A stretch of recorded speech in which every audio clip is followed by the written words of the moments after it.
স্কুলের প্রিন্সিপাল? জি, আপনি কে? আমি আপনার এই স্কুলে ইনভেস্ট করতে চাই, বুঝলেন? অনেক টাকা বানাচ্ছি, এখন এই পুরো বয়সে এত কোটি কোটি টাকা দিয়া কি করবো বুঝতে পারছি। তাই ভাবলাম একটু ভালো কামে ঢুকাই। আমি আপনার এই স্কুলে এই 1 কোটি টাকা দিতে চাই, বাকি সব অন্য সব চ্যারিটিসে। 1 কোটি টাকা? আমি ফিরোজের বড় বোন। ফিরোজ, ওনার মতন তো ভালো লোক তো আজকাল পাওয়াই যায় না। কোথাও দেখা যায় না।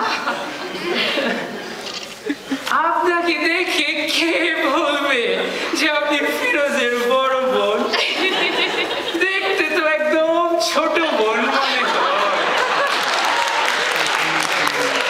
আর আপনি তো দেখতে খুবই সুন্দরী। আর আমার সুন্দর মহিলা খুবই ভালো লাগে। শুনছি তো ডাক্তার বলছে খুব শিগগিরই হার্ট অ্যাটাক হইতে পারে, তাই কোনো কিছু ভালো লাগলে বইলা ফেলে। মাইন্ড করেন না, কবে মইরা টইরা যায়। না না, আমি তো একদমই মাইন্ড করিনি। ফিরোজ, এখন ওনার মতন ভালো লোককে তো আমাদের খেদমত করা উচিত। অবশ্যই করা উচিত। চলেন চলেন, আমাদের বাড়িতে চলেন। না না, আমি প্রথম পরিচয় যদিও কারো বাসায় চা নাস্তা করতে যাই না, তবে আপনি সুন্দর বললে যাওয়া যায়। টোকিও, জাপান, টরন্টো, কত জায়গায় কোটি কোটি টাকার বিজনেস করতে গেছি, বুঝলেন?